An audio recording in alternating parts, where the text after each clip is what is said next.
कांग्रेस की मौजूदा हालत को लेकर लगातार अपने वक्तव्यों के जरिए कांग्रेस के अंदर बैठे घुसपैठियों को लेकर बातें कहने वाले और लगातार अपने संदेश को कांग्रेसी वरिष्ठ कांग्रेसियों तक पहुंचाने वाले मनोज सेन जो कांग्रेस के कर्मठ कार्यकर्ता हैं, पिछले कई सालों से, बीते कई दशकों से कांग्रेस में काम कर रहे हैं, लेकिन कांग्रेस की हालत देखते हुए काफ़ी क्षुब्ध हैं और उन्हें ये भरोसा भी है कि उनके द्वारा जो किए जा रहे प्रयास हैं वो लगातार आगे चल के पल्लवित होंगे और कांग्रेस वापसी करेगी।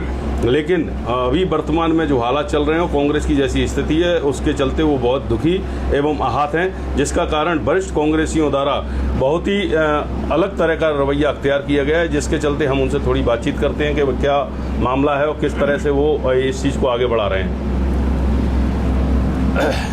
जी, मनोज सेन जी, आप कितने सालों से हैं कांग्रेस में? मैं 1992 से कांग्रेस में हूँ। जब ओपीएस भदौरिया NSUI के जिलाध्यक्ष हुआ करते थे, उस समय मैं NSUI में महामंत्री था।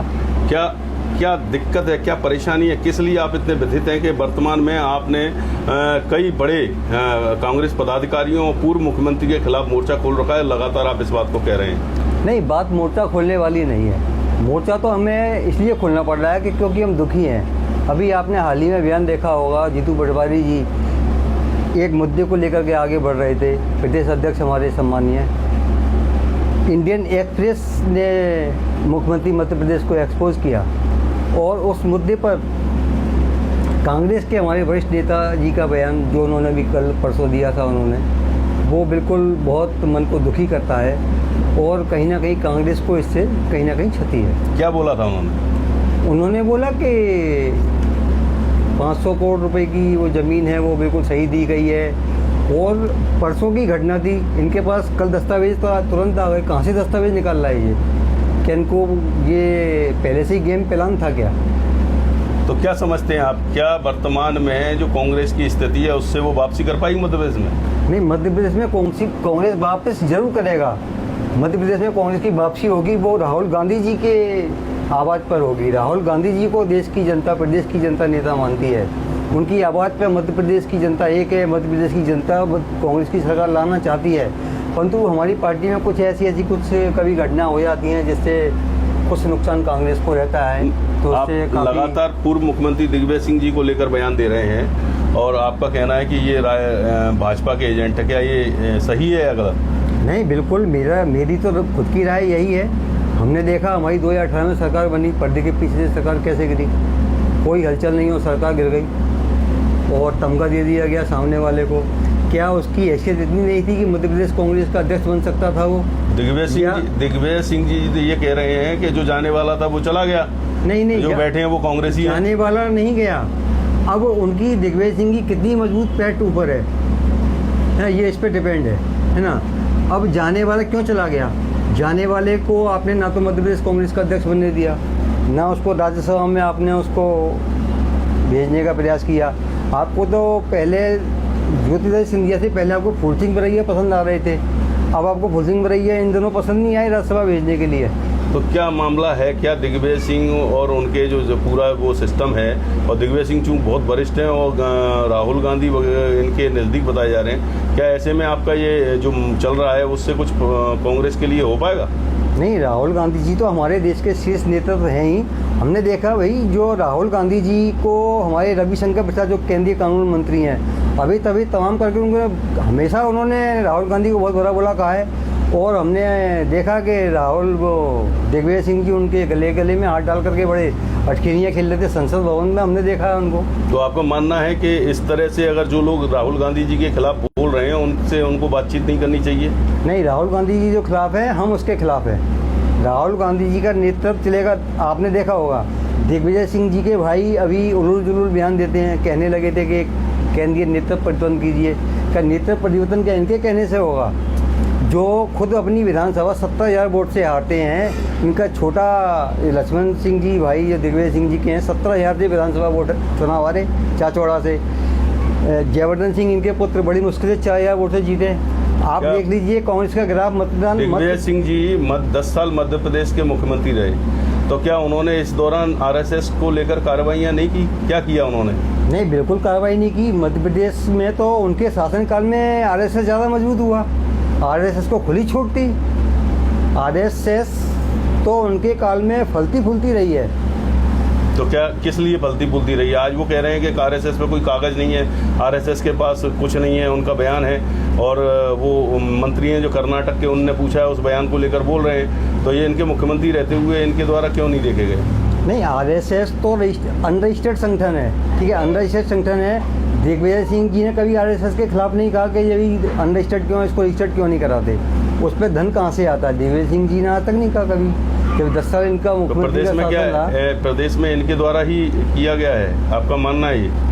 नहीं, इनके शासन में आरएसएस बहुत फली फूली है, बीजेपी के लोग फले फूले हैं। मायावती जी को इन्होंने सोचा कि मायावती जी 2003 में चुनाव नहीं लड़ेंगी तो सारा वोट हमको मिल जाएगा। इसका पलट हुआ। 2003 में कांग्रेस की 38 सीटें रह गई थी, ये सबको पता है देश के अंदर। उसके बाद में अपन ने देखा 71 सीटें आई 2008 में। 2013 में हमने देखा 58 सीटें आई। फिर जब सिंधिया जी और युवाओं के हाथ में नेतृत्व गया तो कांग्रेस की सरकार जंप करके बनी। कैसे बनी? तो क्या सिंधिया का जाना गलत हुआ?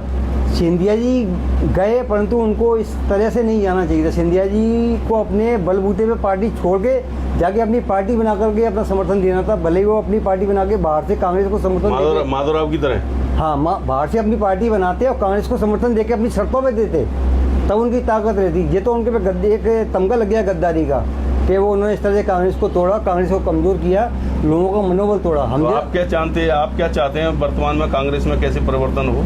परिवर्तन ये है, कांग्रेस में अच्छे नेताओं को आगे करें और जो कांग्रेस से गलती हुई है उसको थोड़ा सा सुधार करने का प्रयास करें। अच्छे नेताओं को लाएं, जिनकी वापसी संभव हो सके उन्हें वापस लाएं। कांग्रेस मजबूत होगी और जो जनता जनार्दन के नेता हैं, जनहितकारी नेता हैं, संवेदनशील नेता हैं, जिनमें दया करुणा प्रेम कूट कूट के भरी है, ऐसे लोगों को लाना चाहिए। तो आपका ये दिग्विजय सिंह जी को लेकर मानना है कि कांग्रेस को कमजोर कर रहे हैं क्या? मानना क्या, वो तो दिखाई दे रहा है ना, सभी को दिखाई दे रहा है। आप अभी जनता में सर्वे कर लीजिए, 2% लोग भी नहीं कहने वाले आपको मिलेंगे कि हाँ हम उनके चेहरे पे वोट देंगे। ये 20% वोट एक झटके में कम कर देते हैं। कांग्रेस तो अपने इस नेता को चाणक्य के रूप में बताती है। नहीं, दिग्विजय सिंह जी एक झटके में कांग्रेस का 20% वोट कम कर सकते हैं, परंतु 2% वो बढ़ा नहीं पाएंगे।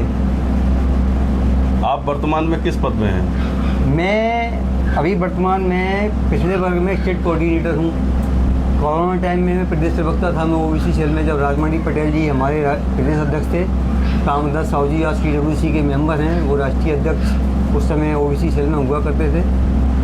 तब से मैं लगातार 6 साल से आपकी जो मुहिम चल रही है उसमें आपको समर्थन मिल रहा है? कईयों लोगों का मिल रहा है, मौन रूप से पूरी जिला कांग्रेस समर्थन में है। अभी मेरे खिलाफ उन लोगों ने थाने में जाके रिपोर्ट भी डाली थी, SP को ज्ञापन दिया था इन्होंने। किसने ज्ञापन दिया था? ये जिला कांग्रेस के नेता तो गए नहीं थे, जो ओबीसी ये क्या बोलते हैं आपके लीगल सेल के वकील ले गए थे, और ये जिलाध्यक्ष सुरेंद्र यादव भी गए थे, और ऊपर से मुख्यमंत्री जी ने फोन किया होगा। तो क्या मानते हैं आप, क्या वर्तमान में जिस तरह के हालात चल रहे हैं कांग्रेस को वापसी नहीं हो पाएगी? नहीं, कांग्रेस की वापसी निश्चित होगी, परंतु बिना सुधार किए नहीं होगी। अभी हो सकता है यदि इसी तरह से कांग्रेस चलती रही, इसी तरह के बयान उल्लू जुल्लू आते रहे, तो कांग्रेस हो सकता है कि मध्य प्रदेश में 20 सीटों पर निपट जाए। और यदि सुधार हुआ तो कांग्रेस हमारी 170 से 75 सीटों पर आएगी। अंचल में वर्तमान में राज्यसभा सांसद अशोक सिंह जी को बनाया गया है, तो क्या उससे कांग्रेस को कुछ जान मिलेगी? नहीं, राज्यसभा से अशोक सिंह जी को बनाया हुआ, वो देखिए वो सीधे आदमी हैं, उनमें इतना ज़्यादा वो नहीं है। जैसा उनको उनके बनाने वाले चलाते हैं उस हिसाब से चल रहे हैं वो, और वो वैसे किसी का नुकसान तो करते नहीं है। भले ही किसी का लाभ नहीं पहुंचा पा रहे हैं वो अलग बात है, परंतु उन्होंने व्यक्तिगत किसी का नुकसान नहीं किया।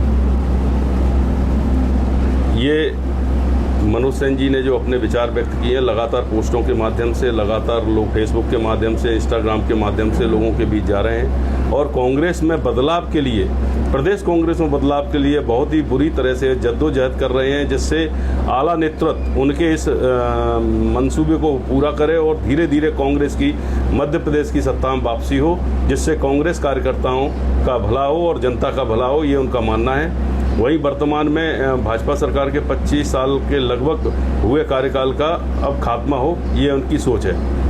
मैं नारायण पांदिल, ग्वालियर से, सुलगती खबर के लिए।